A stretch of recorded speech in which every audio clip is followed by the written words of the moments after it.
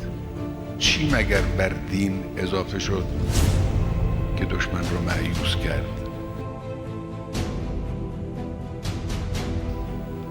چیه اون قضیه؟ قضیه رهبری جامعه اسلامی، قضیه نظام حکومت و امامت در جامعه اسلامی.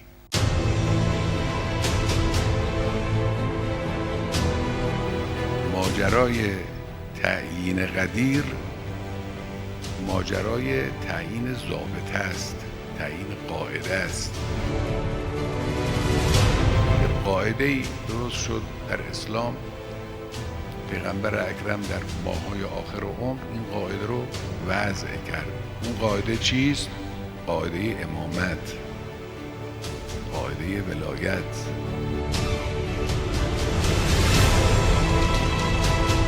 بشر، جوامع بشری از دیرباز حکومت داشتن. انواع و اقسام حکومت‌ها رو تجربه کرده است بشر. اسلام این حکومت‌ها را، این نوع قدرتمندی‌ها و قدرتمداری‌ها را قبول ندارد، امامت را قبول دارد. این قاعده اسلام قدیر این رو بیان می‌کند.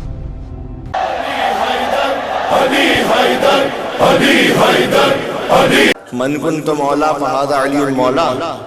اس پر ڈیبیٹ نہیں کہ یہ کہا تھا یا نہیں کہا تھا، اس پہ ڈیبیٹ نہیں ہے. ڈیبیٹ اس پر یہ ہے کہ مولا کا مطلب کیا تھا. ٹھیک ہے، مولا کا مطلب دوست، مثال کے طور پر. اچھا، کتنی دفعہ مولا کا لفظ استعمال ہوا؟ من کنت فہذا علی، 2 دفعہ استعمال ہوا. تو دونوں کا مطلب ایک ہی ہوگا نا، الگ الگ تو نہیں ہوگا. اچھا، پہلے جملے کا ترجمہ کر لیں.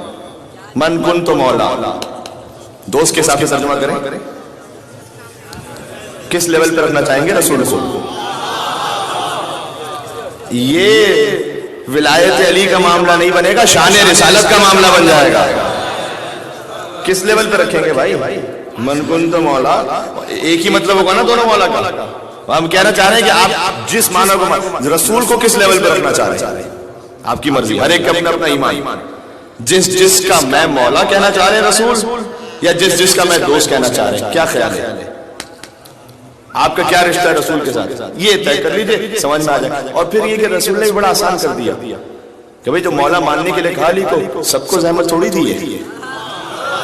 کہا جو مجھے مولا مانتا ہے.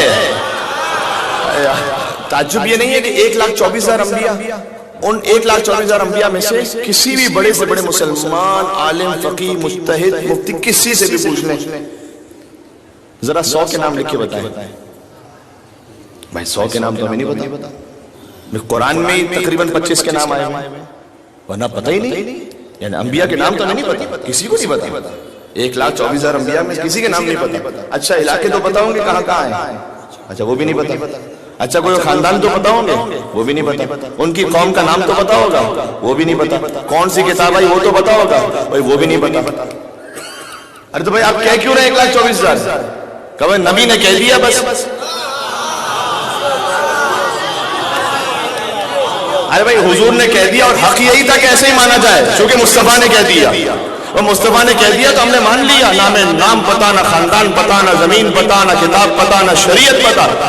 بھائی جس کا کچھ نہیں پتا کہنے پر مان لیا، اور جس کو سوالات کے مجمع میں شانوں پر بلند کر کے کہا من کنت مولا،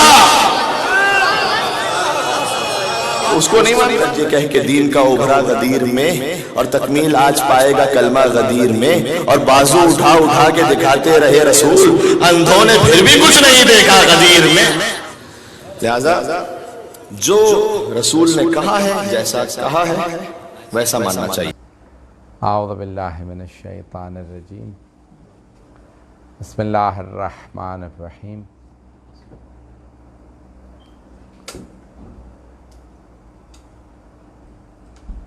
الحمدللہ الذی نور قلوب العارفین بنور معرفتہ، واثبت فؤاد انبیائہ و اولیائہ بقصص الانبیاء والمرسلین، واکمل ایمان المسلمین والمؤمنین بولایت علی امیر المؤمنین علیہ السلام۔ اللهم صل على محمد وعلى محمد۔ والصلاة والسلام والتحیۃ والاکرام علی افضل الموجودات، العبد المؤید والرسول المسدد، المصطفى الامجد المحمود الاحمد، اعنی ابا القاسم محمد۔ اللهم صل على محمد وعلى محمد۔ وعلى روحه ونفسه وسحره ووصيه سید الاتقیاء والاصفیاء، مولا الموالی، امام المتقین، علی بن ابی طالب۔ اللهم صل على محمد وعلى محمد۔ وعلى اوصیائه لا سیما بقیۃ اللہ فی الارضین، روحی و ارواح العالمین لتراب مقدمہ الفدا، واللعنۃ الدائمۃ علی اعدائہم اجمعین من الآن الی قیام یوم الدین۔ اما بعد فقد قال اللہ الحکیم فی کتابہ الکریم، بسم اللہ الرحمن الرحیم، یا ایہا الرسول بلغ ما انزل الیک من ربک وَإِن لَمْ تَفْعَلْ فَمَا بَلَّغْتَ رِسَالَتَهُ وَاللَّهُ يَعْصِمُكَ مِنَ النَّاسِ إِنَّ اللَّهَ لَا يَهْدِي الْقَوْمَ الظَّالِمِينَ۔ صدق اللہ العلی العظیم۔ صلوات۔ اللهم صل على محمد وعلى محمد۔ سب سے پہلے آپ تمام برادران کو اور جو آن لائن دیکھ رہے ہیں ان تمام میرے مومنین بھائیوں بہنوں کو جشن عید غدیر بہت بہت مبارک ہو۔ خداوند متعال ہمیں اس عید اکبر، اس عید سعید، اس عید ولایت کو صاحب الزمان علیہ السلام کے ساتھ منانا نصیب فرمائے۔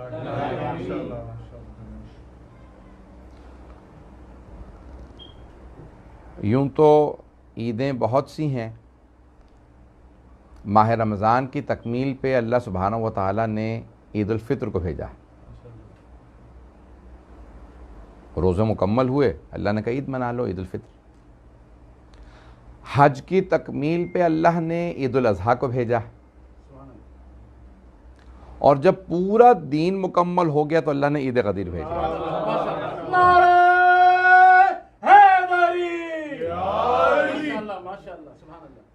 تکمیل دین پہ عید غدیر آئی ہے، اور تمام عیدوں میں جو مقام عید غدیر کا ہے وہ کسی اور عید کا نہیں۔ اسی لیے الاعیاد و اربع، بہت سی احادیث ہیں کہ عیدیں بہت سی ہیں، لیکن عید اکبر سب سے بڑی عید عید غدیر ہے، کیونکہ تمام عیدوں میں مسلمان مشترک ہیں، تمام مسلمان ان عیدوں کو مناتے ہیں، لیکن جب غدیر کی نوبت آتی ہے تو صرف اور صرف ولایت کے ماننے والے غدیر مناتے ہیں۔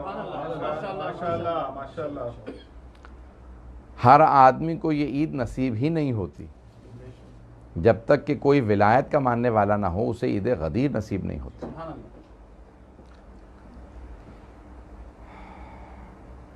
میں آج سارا دن بہرحال باہر رہا ہوں، والد صاحب جو ہیں اس وقت ہسپتال میں، میری وجہ کیفیت تھی، لیکن پھر بھی میں ایک کچھ ذہن میں مطالب لے کے آیا ہوں، اور غدیر میں نے اتنی پڑھی ہے، اتنی جگہوں پہ پیش کی ہے کہ اگر غدیر کا دفاع ہی ہمیں لکھ دیا جائے کہ یہ مدافع غدیر ہیں تو ہماری شفاعت کے لیے کافی۔ اگر کسی کے لیے لکھا جائے کہ یہ غدیر کا دفاع کرنے والا ہے تو اس کی شفاعت کے لیے بس اتنا ہی کافی۔ بڑے بڑے ہمارے علماء نے پوری اپنی زندگیاں وقف کر دی تھی غدیر خم کے لیے، جن میں بہت بڑا نام ہے علامہ امینی کا، علامہ شیخ عبد الحسین امینی، تبریز کے رہنے والے تھے ایران کے، لیکن نجف میں رہے ساری زندگی، 1970 میں ہی ان کا ظاہراً انتقال ہوا، 69 یا 70 میں، اور ان کی مشہور و معروف کتاب ہے الغدیر فی الکتاب والسنت والادب۔ غدیر کتاب اللہ میں، سنت رسول میں اور ادب میں۔ غدیر کا ادب میں مقام کیا، اگر سنیں گے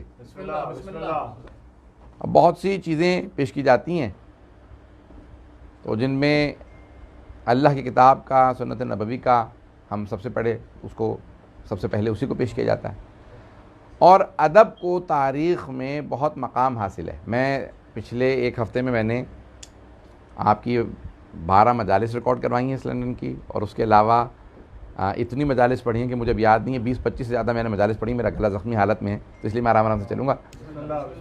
توجہ ہے سب لوگوں کی میرے ساتھ؟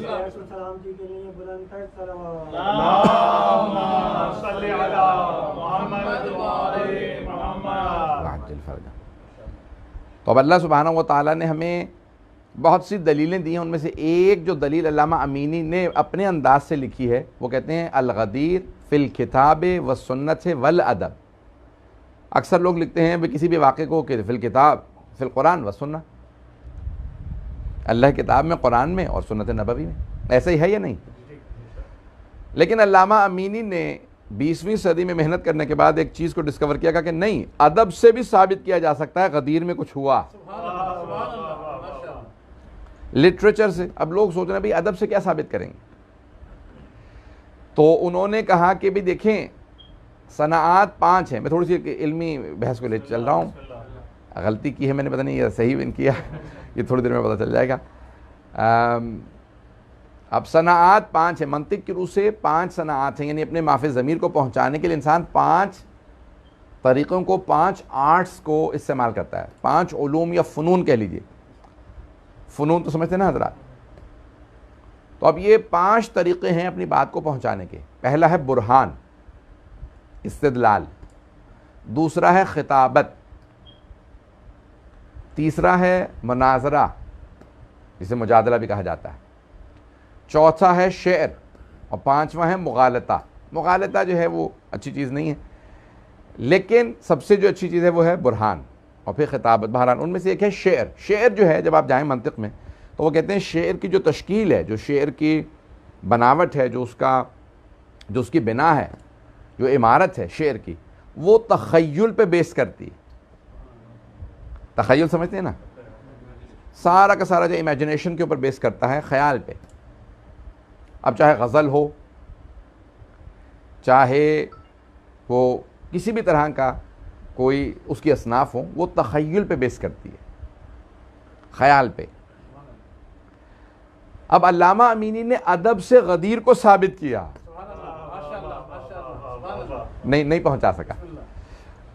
دیکھیں انہوں نے ادب سے، ادب کا تعلق اس میں شعر کو لے کے آئے، فی الادب، اور ادب کو بحث کرنے کے ذریعے انہوں نے کیا کیا کہ ادبی حلقوں میں غدیر کو لے آئے، صرف اور صرف مذہبی اور علمی حلقوں میں محدود نہیں رکھا، ادبی حلقوں میں بھی غدیر کو لے گئے.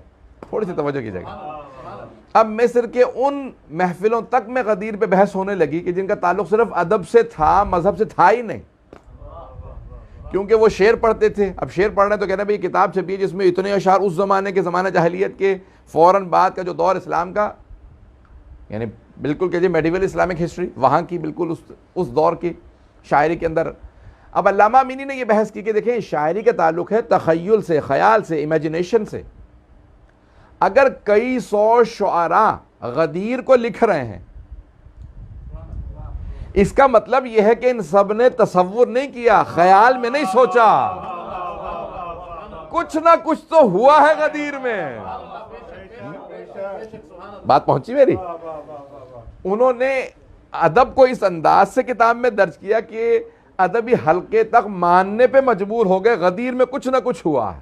پتہ نہیں بات پہنچی ہے نہیں پہنچی. اب دیکھیں کتنا پیارا انداز ہے، کتنا اسلوب ان کا پیارا ہے کہ انہوں نے ادبی حلقوں کے اندر بھی غدیر کی ساری بحثوں کو اجاگر کیا، اور مولا کے وہ فضائل کہ بھئی اب یہ شاعر، یہ شیعہ تھا سنی تھا، انہوں نے کہا بھئی یہ ہمارا شاعر ہے، سنی ہے. اب کیا ہوتا ہے عموماً جب بڑی شخصیات ہو جاتی ہے نا تو ہر آدمی اپنی طرف نسبت دیتا ہے. پتہ نہیں لوگ ہیں یا نہیں. اگر آپ کہیں پہ بھی چلے جائیں نا تو کوئی اہل سنت بھی یہ نہیں کہ ہم اہل بیت کو نہیں مانتے. پتہ نہیں لوگ ہیں یا نہیں. سبھی کہتے ہیں ہم اہل بیت کو مانتے. تمام مسلمانوں کے ہر طبقے سے جا کے سوال کر لیجئے، ہر طبقہ کہے گا، ہر حلقہ کہے گا، ہر فرقہ کہے گا ہم اہل بیت کو مانتے ہیں. اس لیے نہیں کہ اہل بیت کو مانتے ہیں، کیونکہ اہل بیت باعظمت ہیں. تو اب کئی لوگ صرف عظمت کی وجہ سے کہتے ہیں ہم بھی مانتے ہیں. بھئی کیا مانتے ہو؟ بھئی ہمارے جیسے تھے. تو پھر کہاں مانتے ہو؟ نہیں لوگ ہیں یا نہیں. اگر اپنے جیسا مانتے ہو تو پھر نہیں مانتے. کہ نہیں ہم مانتے ہیں، اہل بیت سے محبت کرتے ہیں. تو کچھ کی عظمت اتنی زیادہ ہوتی ہے جو نہیں مانتے وہ بھی کہتے ہیں ہم مانتے ہیں. تو کچھ ایسی ہستیاں بن جاتی ہیں کہ انہیں کوئی نہ مانتا ہو تب بھی کہتا ہے ہم انہیں مانتے ہیں. چند ایک نام لوں گا، پتہ نہیں سننا چاہ رہے ہیں یا نہیں. اب جیسے مثال کے طور پہ بہت عربوں کی سب سے بڑی ڈکشنری کا نام ہے لسان العرب. ڈکشنری ہے 18 جلدوں پہ. کتنی؟ سوچ سکتا ہے کوئی آدمی اتنی بڑی ڈکشنری لکھنا بھی کوئی دل گردہ چاہیے، محنت چاہیے یا نہیں چاہیے؟ اب اگر کوئی آدمی کہتا ہے کہ نہیں محنت نہیں چاہیے تو پھر لکھ دیجیے آپ، میں اسپانسر کرنے کے لیے تیار ہوں. تو 18 جلدوں پہ ڈکشنری عربی کی سب سے بڑی ڈکشنری تاج العروض کے علاوہ یہ بڑی بڑی ہیں. اور یہ لسان العرب کس کی ہے؟ ابن منظور. منظور تو ابن منظور نام ہے. کون ہے یہ شیعہ ابن منظور، سب سے بڑی لغت لکھنے والا شیعہ. لیکن کوئی بھی یہ کہنے کے لیے تیار نہیں کہ یہ شیعہ. ہر آدمی کہتا ہے نہیں ہمارا. کیوں؟ کیونکہ ادیب اتنا بڑا ہے. اب اس زمانے کے بہت سے شعراء، اب اس زمانے کے بہت سے لوگوں پہ مثال کے طور پہ ہم کہیں گے جناب سلمان فارسی شیعہ تھے. کچھ لوگ تو پہنچ گئے، کچھ لوگوں کے شاید نے پریشان کر دیا. بات پہنچ رہی ہے؟ تو مثال کے طور پہ جناب سلمان فارسی کہتے ہیں آپ کو پوچھے وہ شیعہ تھے سنی تھے؟ ہم کہیں شیعہ. جناب ابو ذر شیعہ. شیعہ اسے کہا جاتا ہے جو اہل بیت کو مانتا ہو اور دشمنوں سے بیزار ہو. تو ان کے کردار سے آپ کو معلوم ہو جائے گا کہ دشمنوں سے بیزار تھے یا نہیں تھے. پتہ نہیں لوگ پہنچ رہے نہیں پہنچ رہے. اگر پہنچتے رہیے گا آپ، میں اشارہ کر کے پہنچ رہا ہوں. تو اشارے گرامی اب یہ اس زمانے کی ہستیاں. اب بہت سے ادبا با بحث ہوئی بھئی یہ ادیب شیعہ تھا یا نہیں تھا. تو انہوں نے کہا نہیں یہ ہمارا. ان کا اچھا ٹھیک ہے مانتے نا آپ کا؟ ہاں مانتا ہوں. تو بھئی یہ دیکھیے ان کا کلام موجود ہے غدیر خم میں کچھ ہوا. انہوں نے غدیر خم پہ پورا قصیدہ لکھا، علی کے فضائل کے اندر اتنا قصیدہ لکھا. تو اب بہت سے ادبی حلقوں میں علامہ امینی نے سارے قصائد جمع کرنے کے بعد بحث شروع کروا دی. ہر آدمی شعر پڑھتا کہتا شعر بہت اچھا ہے. کس کا ہے؟ فلاں شاعر کا. کس مقام پہ کہا؟ کہ غدیر کے لیے کہا.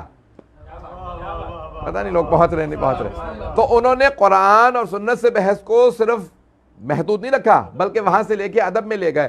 تو عزیزان گرامی بہت سے ادبا نے پھر باقاعدہ بحث شروع کر دی غدیر میں کچھ نہ کچھ تو ہوا ہے. اب آئیے ذرا میں پیش کر رہا ہوں.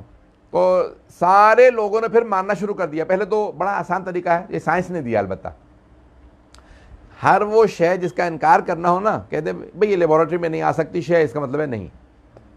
خدا لیبارٹری میں نہیں آ سکتا اس کا مطلب خدا نہیں ہے. روح لیبارٹری میں نہیں آ سکتی اس کا مطلب ہے نہیں ہے. پتہ نہیں لوگ ہیں یا نہیں. تو یہ بڑا آسان طریقہ ہوتا ہے کسی بھی شے کا انکار کا. تو اب بھائیوں نے پہلے تو غدیر کا انکار کیا. جب ہمارے علماء نے ثابت کر دیا کہ بھئی غدیر ہوئی ہے، اتنا بڑا ایونٹ ہوا، تو ان سب نے کہا ہاں غدیر میں کچھ نہ کچھ ہوا ہے، لیکن وہاں مولا کے معنی دوست کے ہیں. کچھ لوگ پہنچ گئے. تو اب ماننے کے بعد انہوں نے کہا نہیں، مولا بے معنی ہے دوست. پچھلے دنوں ایک صاحب کہنے لگے کہ بھئی بہت مشہور پاکستان کے، میں کیونکہ لائیو جا رہا ہے، تو کہا کہ بھئی فلاں ان کو آپ لوگ مولوی صاحب نہیں کہتے، مولانا کہتے ہیں. بہت بڑے دیوبندی نام ہے، کہ مولانا کہیں گے. مولانا کیوں کہتے ہیں؟ یہ کیوں ضروری ہے کہ مولانا کہیں انہیں؟ کہتے ہیں مولانا کا مطلب ہوتا ہے پیشوا. نہیں پہنچا سکا. مولانا یعنی ہمارے مولا. مولانا یعنی ہمارے مولا. تو کہتے ہیں مولانا یعنی پیشوا، یعنی رہبر، یعنی لیڈر، اسے کہتے ہیں مولانا. مولوی صاحب کا مطلب ہوتا ہے کہ نہیں جس کے پاس بھی کوئی عہدہ ہو، منصب ہو، اچھی چیز ہو، اسے مولوی. تو مولانا کہتے ہیں کہ جس کے پاس کوئی عہدہ ہو، رہبری ہو. کہا بھئی جب غدیر میں کہتے ہو من کن تو مولا، پتہ نہیں لوگ ہیں یا نہیں، وہاں دوست کے معنی میں. اپنے مولانا کو کہو تو کہ نہیں پیشوا کے معنی میں. پہنچ تو گئے ہوں گے. تو کہا انہیں مولوی صاحب نہیں کہہ سکتے، یہ مولانا. کیوں مولانا؟ کیونکہ یہ رہبر ہیں، کیونکہ یہ پیشوا ہیں، کیونکہ یہ لیڈر ہیں. پتہ نہیں لوگ ہیں یا نہیں ہیں. تو کہا اس لیے انہیں مولانا کہا جائے گا. غدیر میں پھر مولانا سے تم نے مولا جناب امیر علیہ السلام کے متعلق لیا تو مولانا بدل دیا. تو عزیزان گرامی، میں نے مسلمانوں میں یہ دیکھا جہاں جو چیز سوٹ کرتی ہے وہاں پہ معنی بدل لیتے ہیں. زیادہ تخت تو نہیں بول رہا ہوں.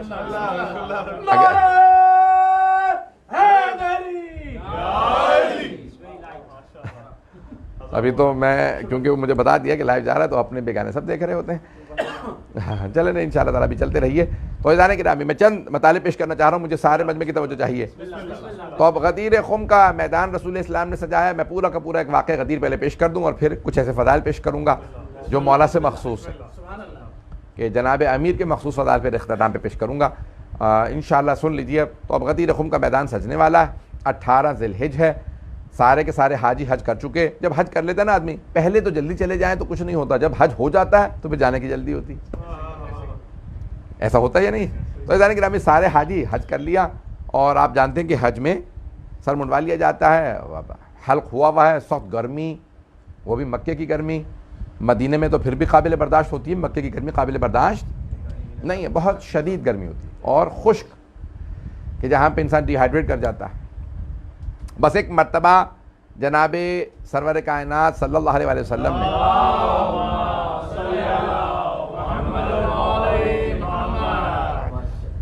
کہا بھئی آیت نازل ہوئی ہے. لوگ حاجی سب کے سب چل پڑے.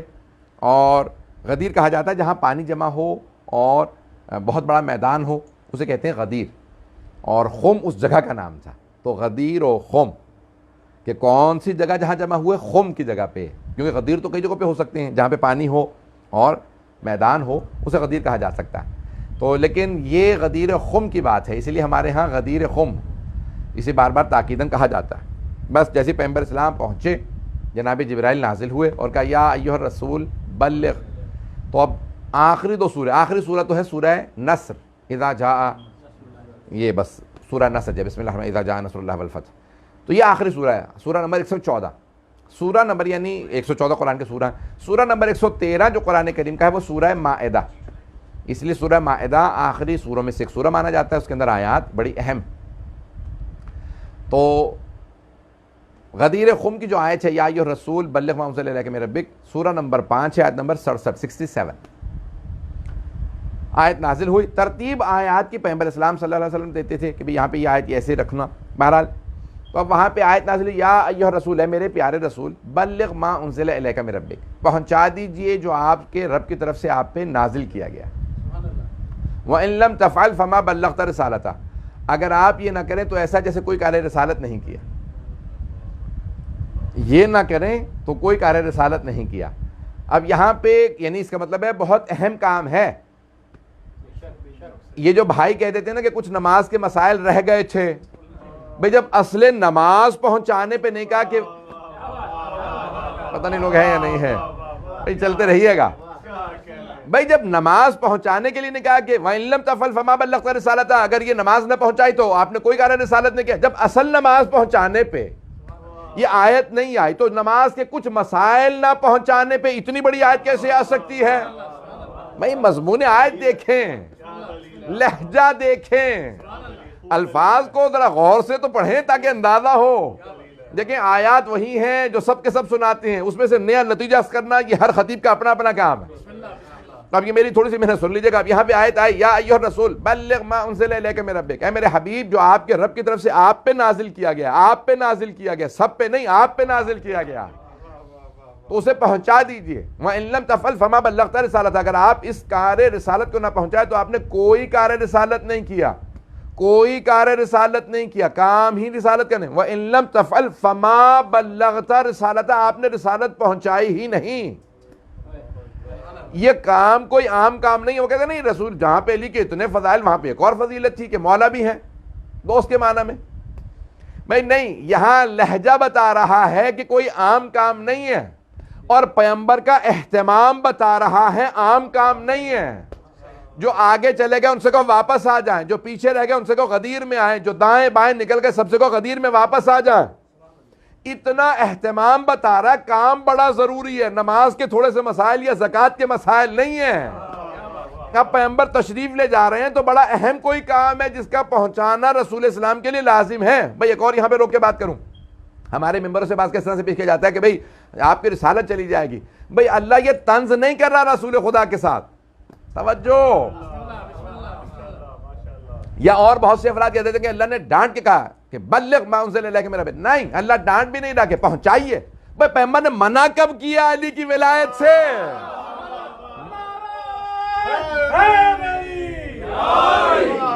بات پہنچ رہی ہے؟ پیغمبر نے منع کب کیا کہ معاذ اللہ اللہ سبحانہ و تعالیٰ ڈانٹے گا؟ یہ اللہ کے محبوب ہے، حبیب خدا ہے، تو اب اللہ نے کہا کہ بلغ پہنچا دیجئے۔ تو اب یہاں پہ مراد کیا جو میں نتیجہ اخذ کیا ہے میں پیش کرنا چاہ رہا ہوں، اگر دل کو لگے تو بولیے گا، نہیں تو خاموش رہیے گا۔ کہ پروردگارہ تو نے کیوں کہا وَإِن لَمْ تَفْعَلْ فَمَا بَلَّغْتَ رِسَالَتَهُ، اگر آپ یہ کار رسالت نہ کریں تو آپ نے کوئی کار رسالت نہیں کیا۔ تو کیا نہ کیا چاہ رہا ہے؟ اللہ سبحانہ وتعالیٰ طنز نہیں کر رہا، یہ نہیں کہہ رہا کہ اگر آپ نے نہیں کیا میں ڈانٹ رہا ہوں پہنچائیے، نہیں، بلکہ میرا دل یہ کہتا ہے اے میرے حبیب یہ جو ساری رسالت کی زحمتیں ہیں وہ ختم ہو جائیں گی اگر دین علی کے ہاتھوں میں نہ دیا۔ اگر دین علی کے ہاتھوں میں نہ دیا، کسی ایرے غیرے کے ہاتھوں میں چلا گیا تو دین ختم ہو جائے گا۔ دین کی حفاظت کے لیے ایسے ہاتھوں کی ضرورت ہے جنہوں نے خیبر اکھاڑا ہو۔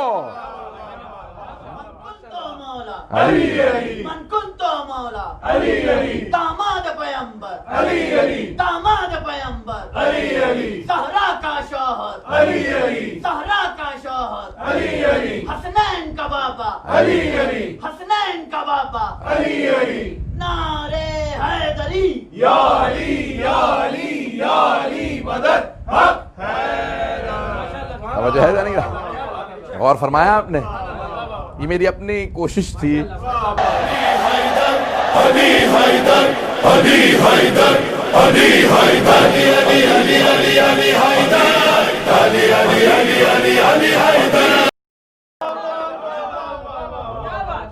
لوگ ہیں کچھ ایسے ہوں گے کہ جو زہر دینے پہ آمادہ ہو جائیں گے، اس کے بعد مجھے حفاظت کرنی، واللہ یعصمک من الناس، اللہ آپ کو لوگوں سے بچائے گا۔ اسی لیے لقمے نے بول دیا تھا مجھے مت کھائیے مجھ میں زہر ہے۔ پتہ نہیں لوگ ہیں یا نہیں۔ اب یہ صرف شیعہ عقیدہ ہے، یہ صرف شیعہ عقیدہ۔ اصول کافی اٹھا کے دیکھیں، محمد ابن یعقوب کلینی نے لکھا کہ ہمارا عقیدہ یہ ہے کہ ہمارے ائمہ کی 14 کی موت اختیاری ہے۔ نہیں پہنچا سکا۔ ہمارا عقیدہ ہے کہ ان 14 کی موت اختیاری، یعنی وہ پورا اختیار رکھتے ہیں کہ جانتے ہیں کربلا میں شہادت ہے، چاہیں تو جائیں چاہیں تو ٹال دیں، انہیں اختیار ہے۔ اب سمجھ میں آیا یہ شیعہ عقیدہ ہے، موت ان کی اختیاری ہے۔ ارے جن کی موت اختیاری ہو تو کیا ان کی ولایت محدود ہو سکتی ہے؟ وہ ولایت مطلقہ کے مالک ہیں، ان کی ولایت عام ولایت نہیں۔ بھائی گرامی یہاں پہ اب حبیب خدا نے کہا واللہ، میں ایک ایک آیت کے لفظ کو کہہ رہا ہوں کہ اگر آپ دیکھتے چلے جائیں، آیت بس ایک ہی ہے، اس کے اندر ایک ایک پہلو کو دیکھیے آپ کو اندازہ ہوگا، خاص اعلان ہے واللہ یعصمک من الناس۔ بے شک کہ اللہ آپ کو لوگوں سے بچائے گا. پھر اللہ کہتا ہے ان اللہ لا یہدی القوم الظالمین، لیکن اللہ ظالموں کو نہیں ہدایت دیتا. پتہ نہیں لوگ ہیں یا نہیں. ایک دو تو پہنچ گئے ہیں، میں چاہتا ہوں سارا مجمع پہنچے. بھائی ہر آیت کے اختتام پہ جو اللہ کہتا ہے نا، اپنے نام لیتا ہے، یہ کہتا ہے اس کو ہدایت ہوگی، اس کو نہیں ہوگی، اس میں کوئی نہ کوئی راز ہوتا. یہ اللہ ویسے نہیں کہہ رہا ہوتا اللہ ظالموں کو ہدایت نہیں دیتا. تو اس کا مطلب ہے جو غدیر کا منکر ہو وہ ظالم ہے. پتہ نہیں پہنچ رہے نہیں پہنچ رہے. غدیر کا منکر ظالم ہے. اور پیغمبر اسلام سے اللہ کہہ رہا ہے اے میرے حبیب یاد رکھیے گا ظالموں کو میں ہدایت نہیں دیتا. اب جو پہلے ہی ظالم ہو غدیر میں آ کے، میں ایک جملہ کہنے والا ہوں، کس کو کس طرح سے پیش کروں گا، بہت سے بعض سخت جملے آ جاتے ہیں. میں کیمرے کی ایسے احتیاط بھی کرنا ضروری ہے، اور کیمرہ آن رکھیے گا، بند نہ کیجیے گا. تو عزیزان گرامی ایک جملہ میں یہاں پیش کر دوں. کچھ چیزوں میں خود صلاحیت نہیں ہوتی. اللہ چاہتا ہے لیکن خود ان میں صلاحیت نہیں ہوتی. کچھ لوگ تو پہنچ گئے. مثال کے طور پہ آپ کہیں بھی مولانا پانی کتنا ہو کہ ہاتھ مثال کے طور پہ نجس ہو گئے پاک ہو جائیں گے. بھائی تھوڑا سا بھی پانی ہو پاک ہو جائے گا. اچھا بھی کور پانی وہ اور زیادہ، جاری پانی سمندر کا، اس سے ہر چیز پاک ہو جائے گی. تو ایک صاحب گئے، انہوں نے اٹھا کے اپنے کتے کو سمندر میں ڈال دیا، بھگو کے نکالا. کہا مولانا پاک ہو گیا؟ کہ نہیں. پھر انہوں نے دوسری دفعہ بھگو دیا، تیسری دفعہ. کہا مولانا پاک ہوا؟ تو میں آگے سے پڑھ کے کہوں گا الکلب انجس مما یکون اذا اغتسل، کتے کو اگر نہلا دو تو اور زیادہ نجس ہو جاتا. پتہ نہیں لوگ ہے یا نہیں ہے. نہیں ہے لوگ. کچھ لوگ پہنچ گئے ہیں.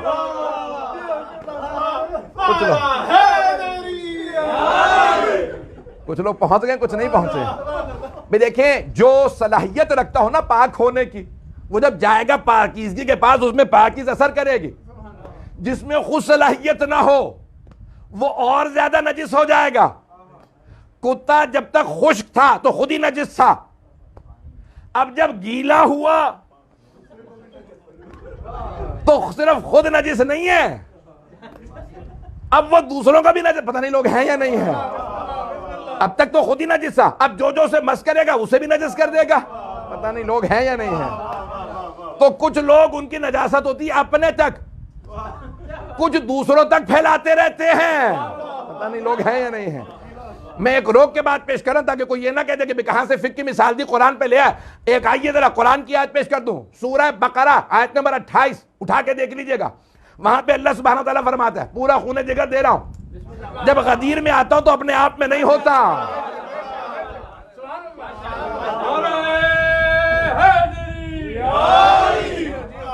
میں قرآن کی آیت ہے کہ اللہ سبحانہ وتعالیٰ کہتے ہیں قرآن کو پڑھنے سے یہدی بہ کثیرا ویضل بہ کثیرا، بہت سے اسے پڑھتے ہیں ہدایت پا جاتے ہیں، بہت سے پڑھتے ہیں گمراہ ہو جاتے ہیں.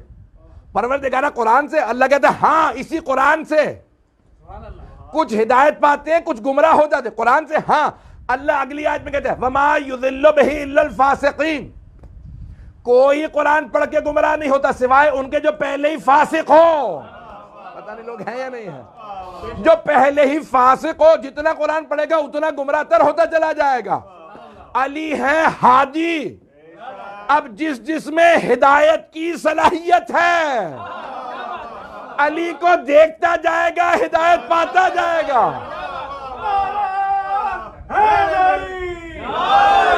بات پہنچ گئی ہے بھائی. دوسرا جملہ میں نے کہا ہی نہیں ہے. جس میں خود ہی بغض ہو، جس کا اپنا ہی نفس نجس ہو. پتہ نہیں لوگ ہیں یا نہیں ہیں. اب بہت سے لوگ کہتے ہیں بھائی رسول کیسے ممکن ہے پیغمبر کی بزم میں بیٹھتے ہوں، پیغمبر کو دیکھتے ہوں، ساتھ چلتے پھرتے ہوں اور پھر بھی ہدایت نہ پا رہے ہوں. بے قصور پیغمبر کا نہیں ہے، ان کے اندر ایسی کوئی صلاحیت نہیں تھی. اگر بات پہنچ گئی ہو، مجھے نہیں معلوم میں بات پہنچا پایا ہوں. عزیزان گرامی کتنی باریکیاں ہیں. اب یہاں غدیر خم میں رسول اسلام نے فرمایا ہے کہ بلغ ما انزل. اب اللہ سبحانہ تعالیٰ نے کہہ دیا، پیغمبر نے فوراً کہا، پیش کر رہا ہوں، ٹائم مجھے دکھا دیگا ہے. تو کہا کہ بھئی پیغمبر اسلام نے بلایا کچھ افراد کو کہ بھئی ممبر لگاؤ.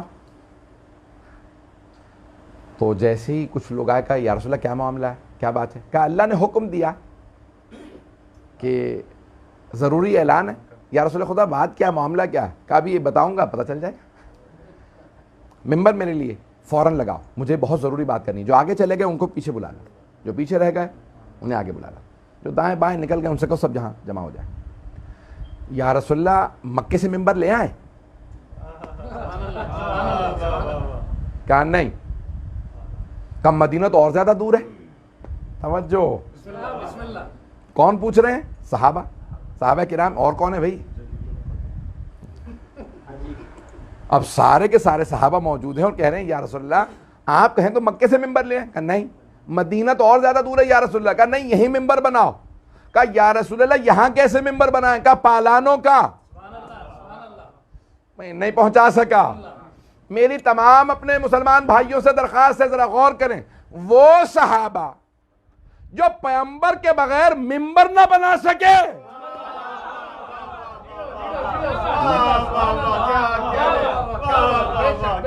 جب پیغمبر کے بغیر ممبر نہ بنا سکے، وہ وارث ممبر کیسے بنائیں گے؟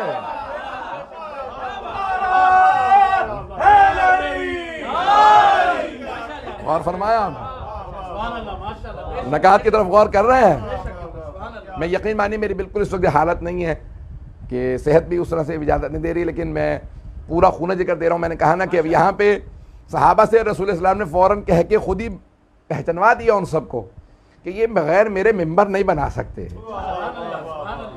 یہ جا کے کیسے وارث ممبر بنا لیں گے۔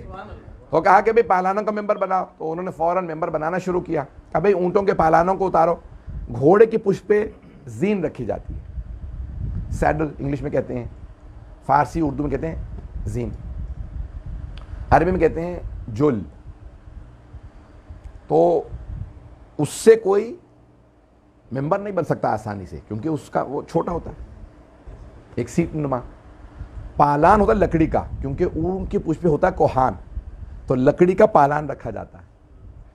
تو کہا پالانوں کو اتارا ممبر بنا، تو انہوں نے ایک باقاعدہ پلیٹ فارم بنا دیا۔ میں اپنے انداز سے کہہ رہا ہوں، صحابہ نے ایک پلیٹ فارم بنایا۔ رسول خدا نے کہا یہ کافی نہیں ہے، اسے اور اونچا کرو۔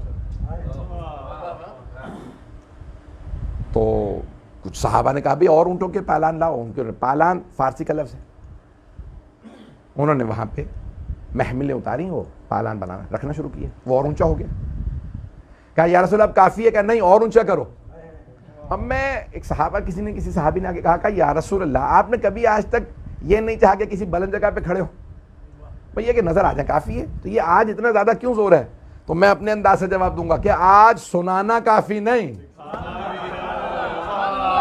آج دکھانا بڑا ضروری ہے۔ پتہ نہیں بات پہنچ رہی ہے نہیں پہنچ رہی۔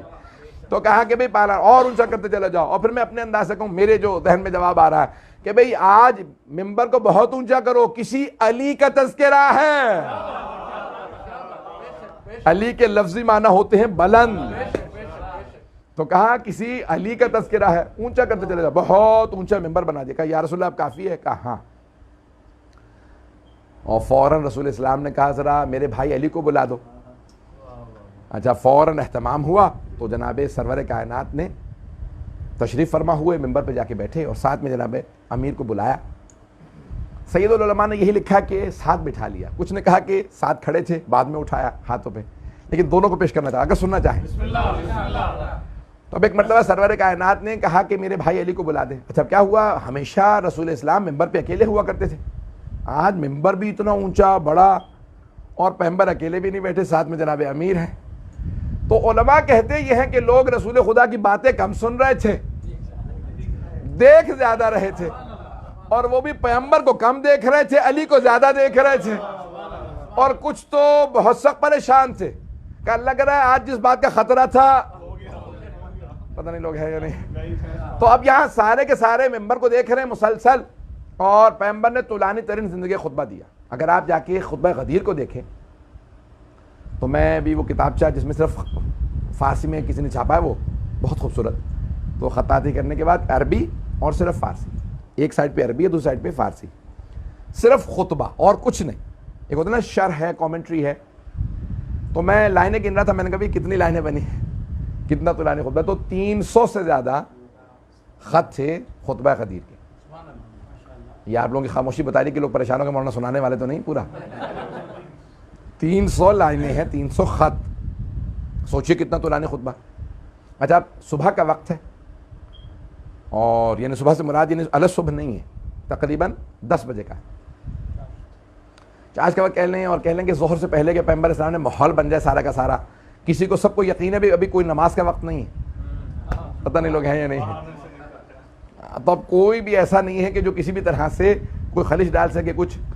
تو پیغمبر اسلام نے فوراً کہا چند افراد سے, اور کہا کہ بھی فوراً یہاں پہ سب کو بلا لو. اور وہاں جناب سلمان جنہوں نے سب سے زیادہ اہتمام کیا نا مجمع کو جمع کرنے میں, ان کے نام سن لیجیے. مجمع کو جمع کرنے میں کچھ تو رکھنے ڈالنے میں, کچھ تھے مجمع جمع کرنے میں. پہلے ہیں جناب سلمان, دوسرے ہیں جناب ابو ذر, تیسرے ہیں جناب مقداد, چوتھے ہیں جناب قمبر. اب سمجھ میں آئے پیغمبر کے 4 یار.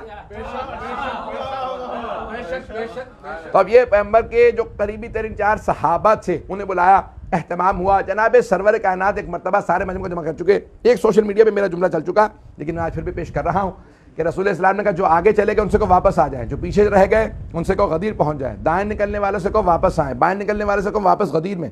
تو غدیر تھا چوراہا, آپ کی زبان میں کہتے ہیں برطانیہ میں جنکشن. جنکشن سے سارے راستے الگ الگ ہوتے ہیں, جنکشن پہ راستے بڑھتے ہیں, راستے الگ الگ ہوتے ہیں جنکشن پہ. تو غدیر جنکشن ہے, اس وقت بھی تھا, آج بھی ہے. راستے سارے راستے عقیدوں کے بھی, فرقوں کے بھی, عمل کے بھی راستے غدیر سے جدا ہوتے ہیں. نہیں پہنچا سکا تو غدیر سے سارے راستے جدا ہوتے ہیں. پیغمبر نے کہا غدیر ہے جنکشن, سب کو یہاں جمع کر لو. جو آگے نکل گئے غدیر سے کہو واپس آئیں, جو پیچھے رہ گئے کہو غدیر میں آئیں. تو اس زمانے میں بھی کچھ غدیر سے آگے نکل گئے تھے, کچھ غدیر سے پیچھے رہ گئے تھے. آج بھی ایسے لوگ ہیں, کچھ غدیر سے آگے نکل گئے, کچھ غدیر سے پیچھے رہ گئے. جو آگے نکلے وہ کہتے ہیں علی اللہ ہے, جو پیچھے رہ گئے وہ کہتے ہیں علی ہم جیسا ہے.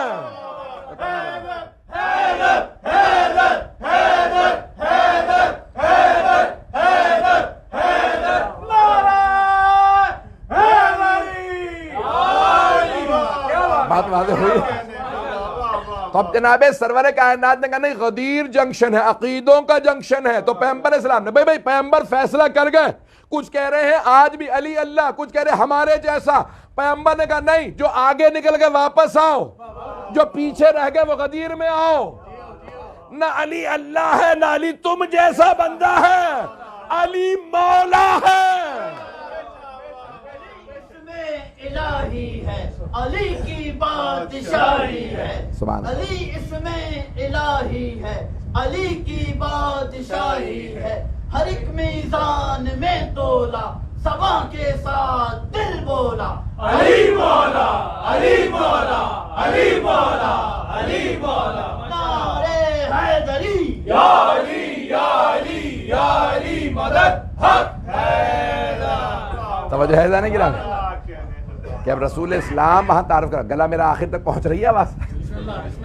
تو عزیزان گرامی یہاں سرور کائنات نے ایک مرتبہ اہتمام کیا کہ غدیر کے اندر ممبر لگا دو. اب بس بھئی میں ساری تفصیل نہیں بیان کروں گا, لیکن وہاں چند جملے کہیں پیغمبر اسلام نے جن کا بیان کرنا بہت ضروری, جس سے ہمارا موقف ثابت ہوتا ہے. میں سارا آج صرف اور صرف تشیع کے اور غدیر کے دفاع میں پورا پیش کر رہا ہوں کہ مولا کے لفظ مولا اس کی وضاحت کے اندر آج پوری کی پوری یہ جشن ہے, آج پوری تقریر ہے. اب وہاں رسول اسلام نے سب کو جمع کر لیا. جب سب جمع ہو گئے تو پیغمبر اسلام نے بہت تفصیلی خطبہ دیا کہ بھائی ان قریب اللہ کی طرف سے میرے لیے پیغام آئے گا اور میں اس کی بارگاہ میں واپس چلا جاؤں گا, اور میرے بعد تمہارے 12 وصی ہوں گے, اولہم علی وآخرہم مہدی. اللہم صلی علی محمد. اچھا میں گن رہا تھا کہ 12ویں امام کا کتنی مرتبہ نام لیا رسول خدا نے. تو اب تھوڑا سا ذہن میں تردید ہو رہی ہے، لیکن 3 یا 4 مرتبہ 12ویں امام کا نام لیا ہے غدیر میں رسول خدا، 3 سے 4 مرتبہ نام لیا کہ میرے 12 اوصیہ ان میں آخری میرا بیٹا مہدی ہوگا. تو پیغمبر اسلام نے تعارف کروایا، اور پھر جب تفصیل سے بیان کر دیا تو ایک مرتبہ رسول اسلام کھڑے ہو گئے. اب یہ عام ممبر تو ہے نہیں، پتہ نہیں لوگ ہیں یا نہیں. عام ممبر پہ پائیدان ہوتے ہیں اور بیٹھنے کی جگہ ہوتی ہے، یہ تھے پالان.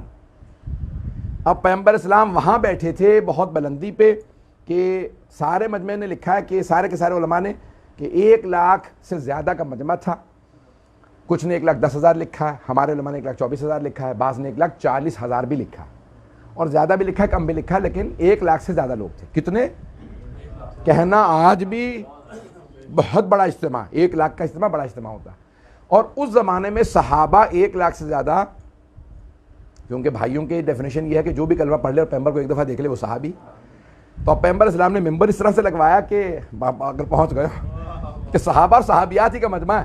دائیں طرف مرد بیٹھے تھے، سامنے مرد بیٹھے تھے، بائیں طرف مرد بیٹھے تھے، پشت پہ رسول خدا کے خواتین بیٹھی تھی. اب رسول خدا نے ایک مرتبہ خطبہ دینا شروع کیا، جب طولانی ہونے لگا نا تو لوگوں نے سروں پہ چادریں ڈال لی. ارے پرنا لیتے ہیں اگر آپ نے دیکھا تو سروں پہ چادریں ڈال لی، کیونکہ گرمی کی تپش بہت زیادہ.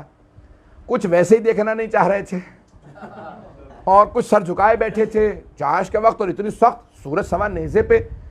کچھ کہنے لگے دھوپ بہت زیادہ تھی، کچھ نے کہا میں نے سر پہ چادر لے رکھی تھی، کسی نے کہا کچھ، کسی نے کہا کچھ. کبھی کون تھا؟ کبھی مجھے نظر نہیں آ رہا تھا، دھوپ بہت زیادہ تھی. اب مجھے نہیں معلوم سورج کی تمازت زیادہ تھی یا علی کا نور زیادہ تھا. تو ایک مرتبہ جناب سرور کائنات نے سارے مجمع کو متوجہ کیا، اور ایک مرتبہ ممبر پہ کھڑے ہوئے اپنے بھائی علی سے کہا کہ کھڑے ہو جائیے. جناب امیر کھڑے، اب سارے مجمع کی توجہ یہاں تک میرے ساتھ ہو. یہاں تک پیغمبر اسلام سب نے لکھا کہ ساتھ بیٹھے تھے یا کھڑے تھے. جناب سرور کائنات کھڑے ہوئے اور ایک مرتبہ اشارہ کر کے کہا یا علی قریب آئیے. پیغمبر نے اپنا بایاں بازو جھکایا، جناب امیر کا دایاں بازو تھاما.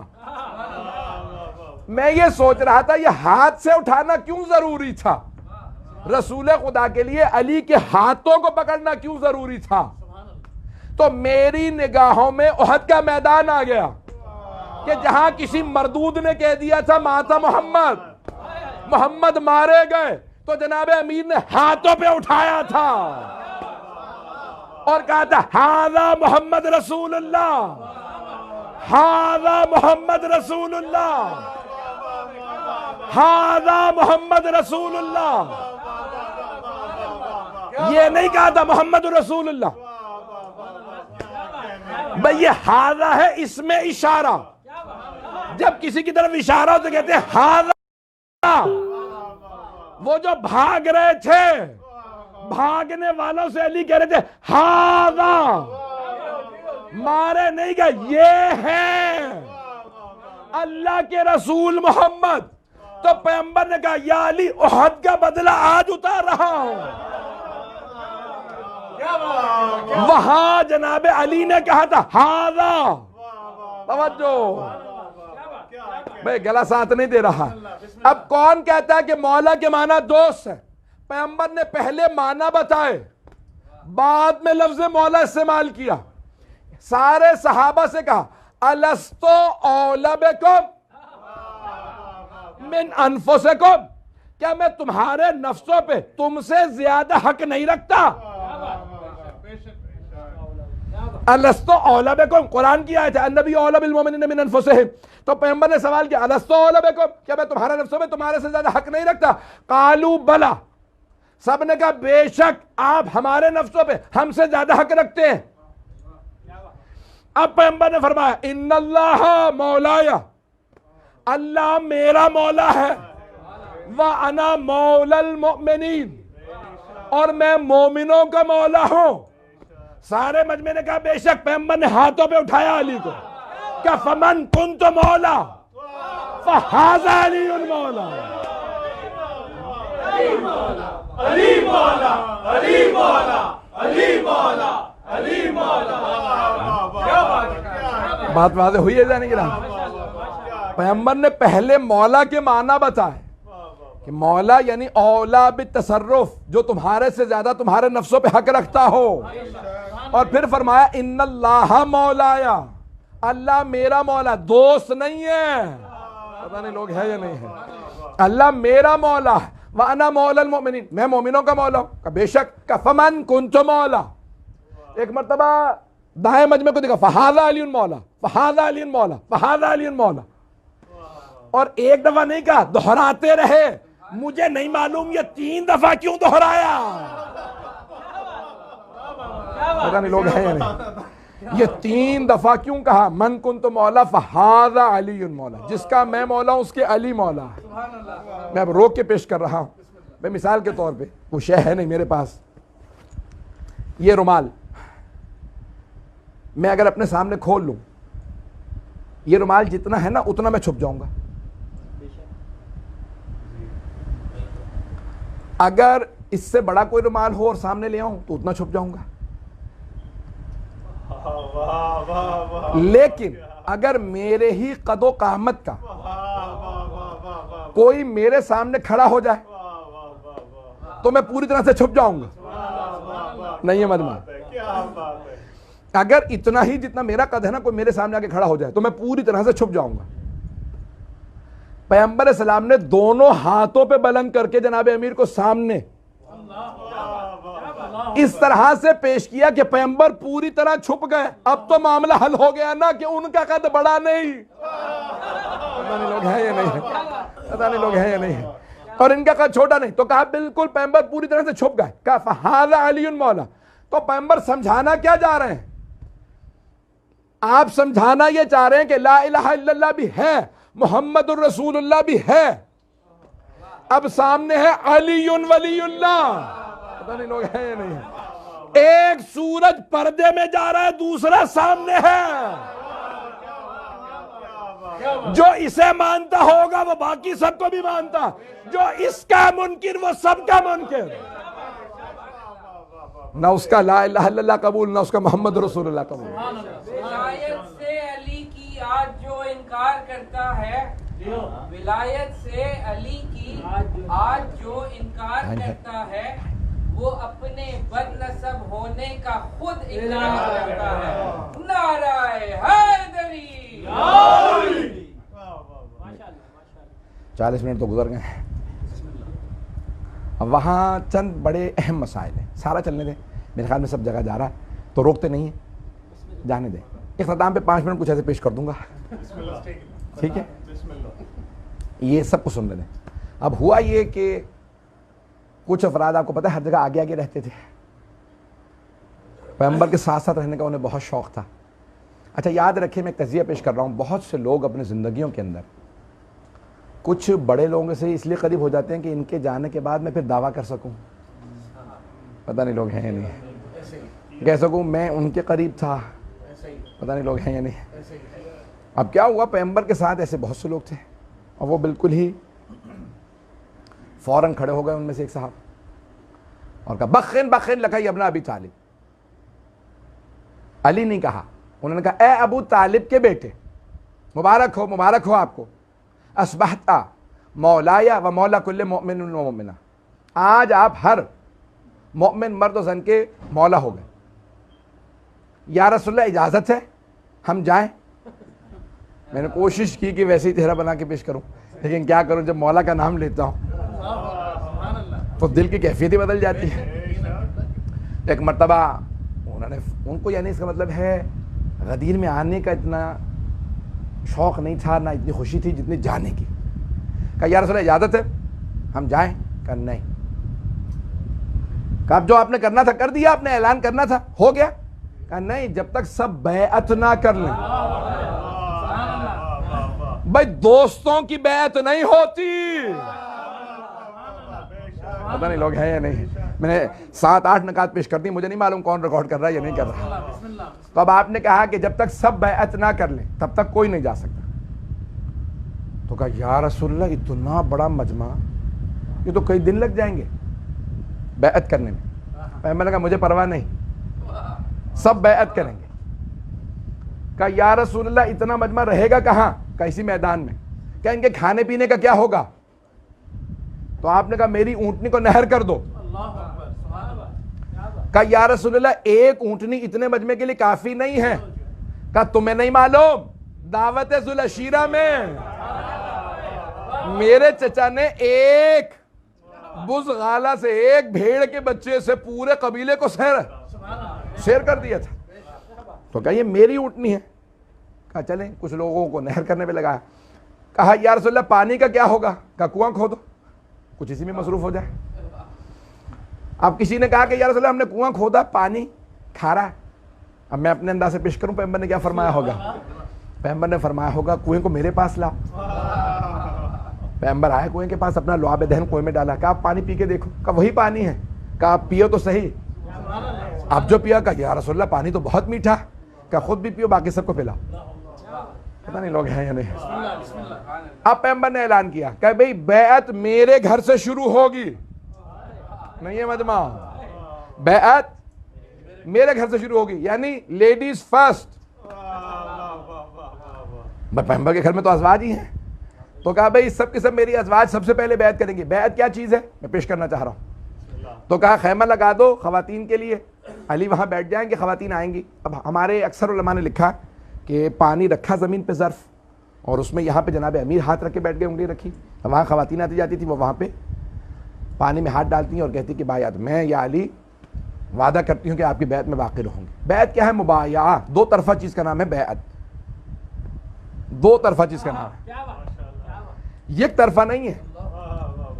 بیعت دو طرفہ. بیعت کرنے والا کہتا ہے بھائی میں آپ سے وفادار رہوں گا، بغاوت نہیں کروں گا، آپ کے خلاف سازشوں میں حصہ نہیں لوں گا.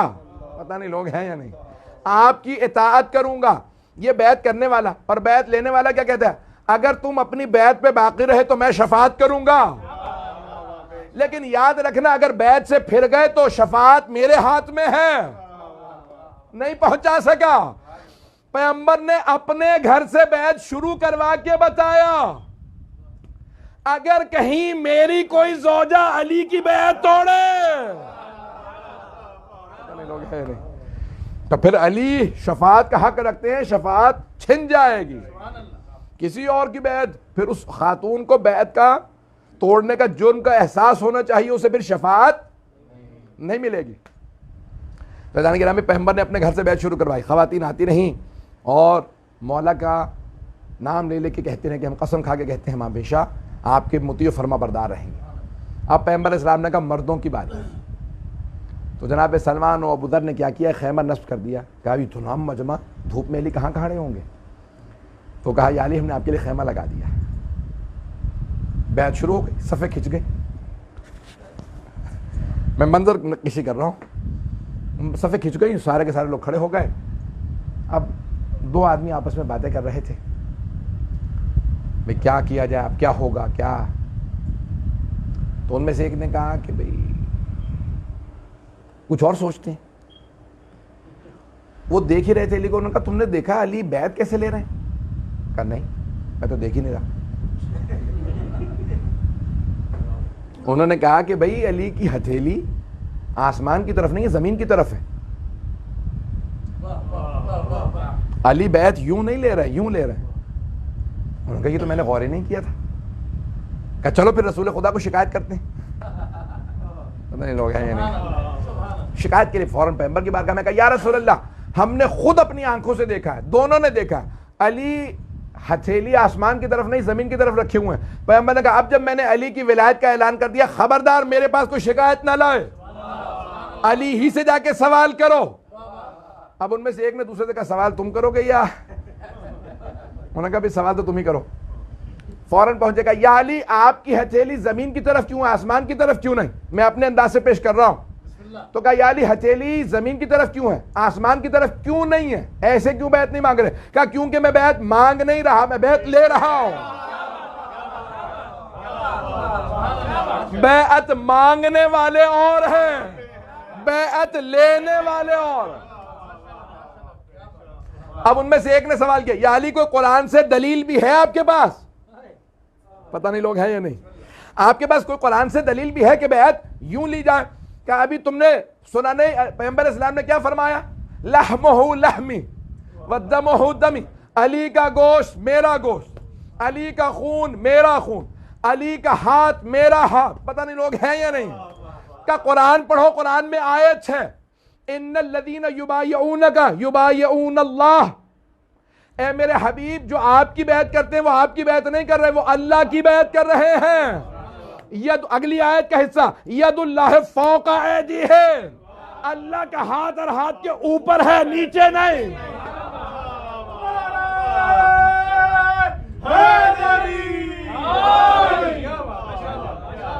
ید اللہ فوق ایدیہم، اللہ کا ہاتھ ہر ہاتھ سے بالا تر ہے۔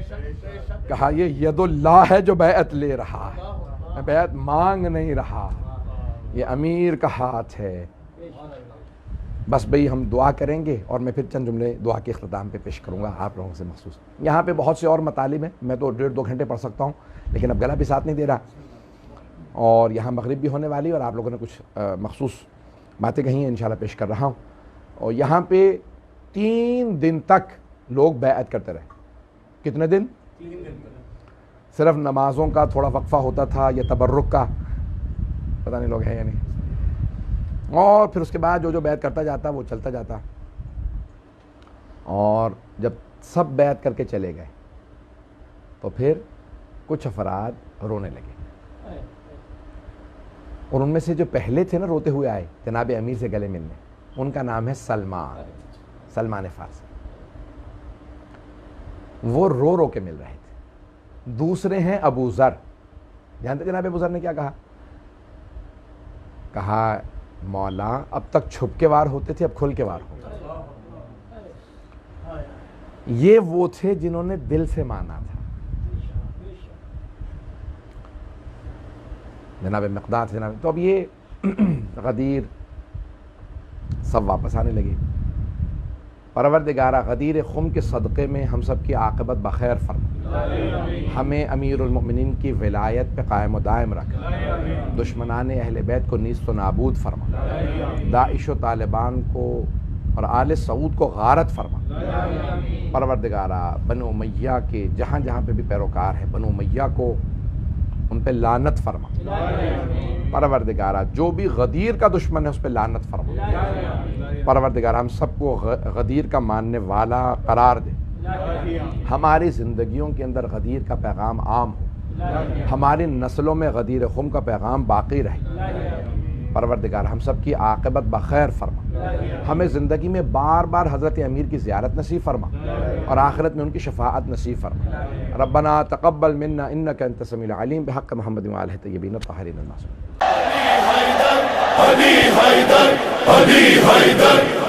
بڑا مجمع بیٹھا ہے، اگر اس مجمع میں مجھ سے کسی کو اختلاف ہو، بلکہ مجمع سے کسی کو اختلاف ہو، ہم کو ایک بات کریں جس پہ سب متفق ہوں، اور ایک کھڑا ہو کر کے غلط بات ہو رہی ہے تو مجھے نہیں معلوم کہ اس کا حال کیا ہوگا، آپ سے گزارش کروں گا کہ اسے بخش دیجیے گا۔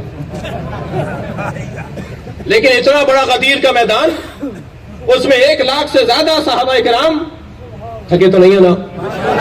تو ایک مرتبہ ایک شخص کھڑا ہو کر کہتا ہے، حارث ابن نعمان فہری کہتا ہے، یہ آپ نے اپنی طرف سے کہا ہے، یہ اللہ نے آپ کو حکم دیا ہے؟ یا آپ نے جو علی کو مولا بنا دیا، یہ آپ نے اپنی طرف سے کہا ہے، یہ اللہ نے آپ کو کہا تھا؟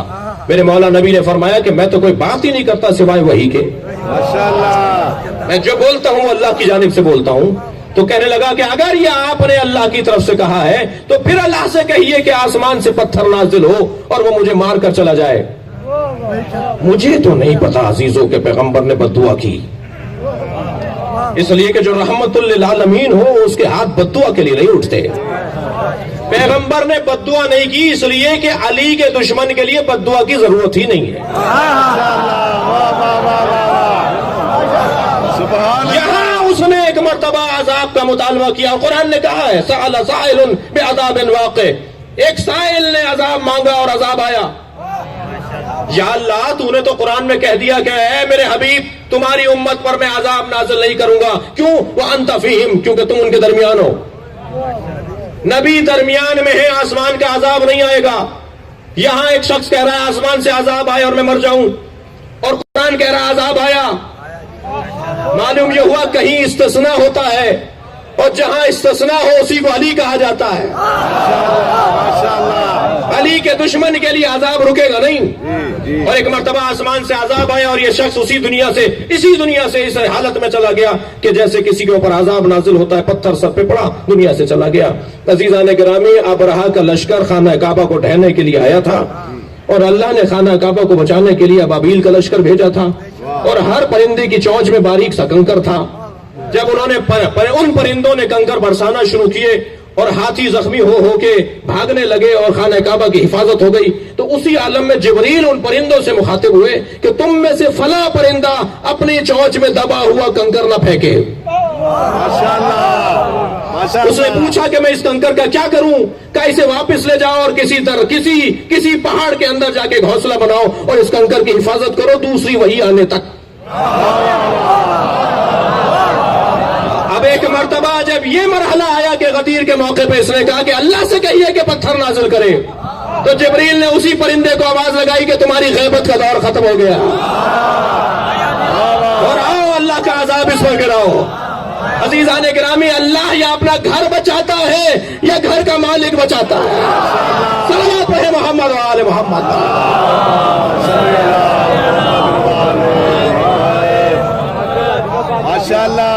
آسمان سے پتھر نازل ہوتا ہے اور اس کو دشمن علی کو اس دنیا سے ختم کر دیتا ہے. اچھا, ویسے آپ نے دیکھا کہ علی کی دشمنی ایسی بیماری ہے جس کا علاج ہے ہی موت, اور میرا اور آپ کا تو معاملہ ہی نہیں ہے, معاملہ ہے اللہ سے. اس لیے کہ علی کا اپنا تو کچھ ہے ہی نہیں, جو کچھ ہے میرے عزیزوں وہ اللہ کا ہے, اس لیے کہ یہ بیچ چکے اپنا سب کچھ. مولائے کائنات حضرت علی مشکل کشا علیہ السلام کی بلند تر ذات پہ بلند ترین صلوات. اللہم صلی علی محمد و آل محمد.